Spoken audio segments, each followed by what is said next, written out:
Bonjour à tous, donc c'est Dr Ibrahim Ndiaye, je suis enseignant-chercheur à l'ESEA et directeur de l'École supérieure d'économie appliquée. Donc merci d'être venu. Donc ce matin, nous organisons un atelier de formation qui entre en fait dans le cadre d'un projet que notre institution de formation et de recherche,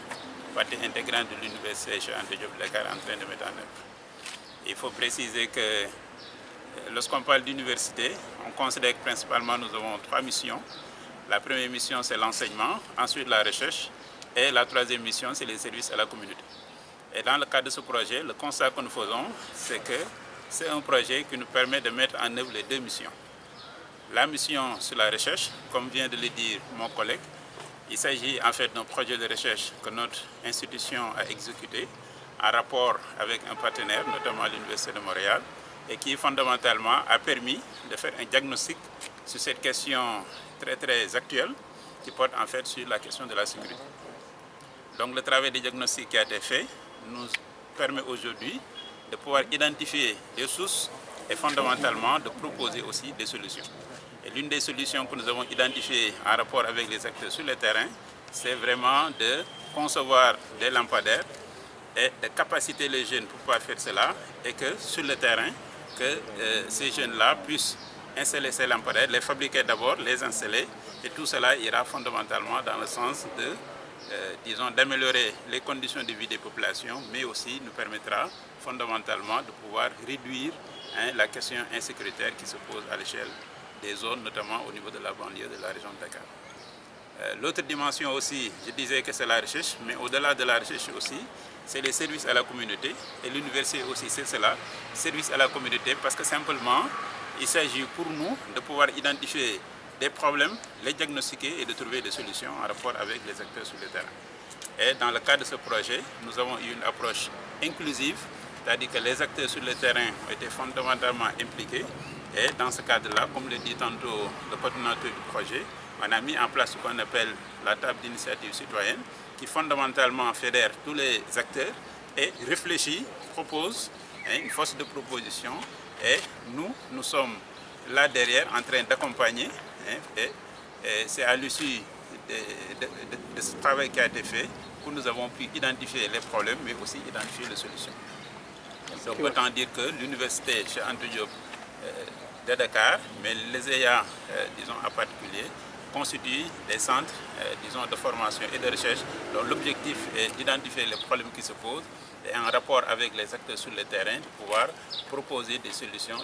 pertinentes. Et l'atelier qui est organisé ce matin, en fait, dans ce cadre, nous permet nous de mettre en œuvre ces deux missions qui nous sont confiées, à savoir la recherche, mais aussi l'appui aux communautés. Donc, je suis Ibrahim Ndiaye, je suis directeur de l'École supérieure d'économie appliquée. L'école supérieure d'économie appliquée dafa nekk benn pàcc ci biir université Cheikh Anta Diop de Dakar. Li nga xam ne dañ ñu ko sas nag mooy di former,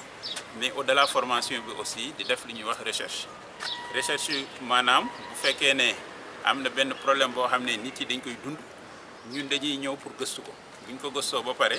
parce que balaa ngay indi solution il faut nga xam problème boobu la moo ko waral. Donc bu ñu ko gëstoo ba pare daal di commencer di proposer ay solutions. Donc benn pàcc bi ci biir université Cheikh Anta Diop de Dakar dafa jëm ci wàllu woowu maanaam gëstu waaw te projet bi nga xam ne moom la ñu exécuté qui porte sur les questions de sécurité wàllu boobu daf ci am solo te ñun jot nañ ko def en rapport avec ñi nga xam ne ñoo nekk sur le terrain et loolu moo ñu may ñu identifier les problèmes loolu moo ñu may ñu mun proposer ay solutions. beneen pàcc bi nga xam ne dafa jëm ci wàllu woowu tamit toujours ci suñu mission yi au niveau de l'université mooy li ñuy wax appui à la communauté. Mon université nekkul benn centre boo xam ne rek day former ay jeunes wala day def recherche mais au-delà de cela aussi dafa war a disons être une force de solution, c'est-à-dire bu fekkee ne problème yi identifié nañ leen ku ñun en rapport avec les populations ñu jéem a xool problème yooyu nan lañ koy régler. Donc ci wàllu woowu la ñu organiser benn atelier bi nga xam ne objectif bi mooy former jeunes yi nga xam ne ñoo nekk ci commune yi Djiddah Thiaroye Kaw. Les jeunes yooyu dañ leen former lu jëm ci wàllu fabrication de lampadaires parce que gëstu bi nga xam ne jot nañ ko def dafa wane ne problème insécurité bi li nga xam ne moo koy indi wala fi nga xam ne foofu lay amee mooy bërëb yoo xam ne dafa lëndëm waaw léegi ba ñu discuter ak population bi ñu ne ah loolu bu fekkee ne dañ ko bëgg a disons solutionner li ñuy def mooy ñu faire en sorte que bërëb yooyu ñu mun leen éclairer bu ñu nee éclairage nag bu fekkee ne dañuy jënd lampe installé ko constat bu ñu def à Dakar mooy que ba muñ ko installé du yàgg affaire yi yàqu léegi ñu ne nag jeunes yi dañ leen di jël daal di leen former maanaam def ci ñoom xam-xam boobu moo leen di may ñu mun a ñoom si seen bopp daal di concevoir mais daal di fabriquer maanaam lampadaire yooyu bu ñu ko defee ba pare nag ñu ñëw installé ko ci biir commune bi te dañuy jàpp ne comme ñoom ñoo nekk ci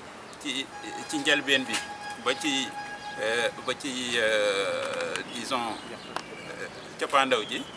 jeunes yooyu maanaam li nga xam ne dañ koy installé dinañ ko mun toppatoo maanaam nekk ci ginnaaw faire en sorte que objectif yi nga xam ne am nañ ko mooy éclairer pour diminuer les wàllu insécurité bi que objectif yooyu ñu mun ko atteindre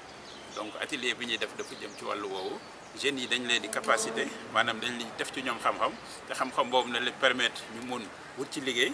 te loolu aussi enjeu bu mag la ci réew mi beneen wàll bi nga xam ne nag moo ci topp mooy que problème am na problème insécurité ñi ngi koy dund ci biir Dakar projet bi dafa ñëw nag pour indi ay solutions en rapport avec population yi nga xam ne ñoo nekk sur le terrain donc loolu moo doon solo atelier.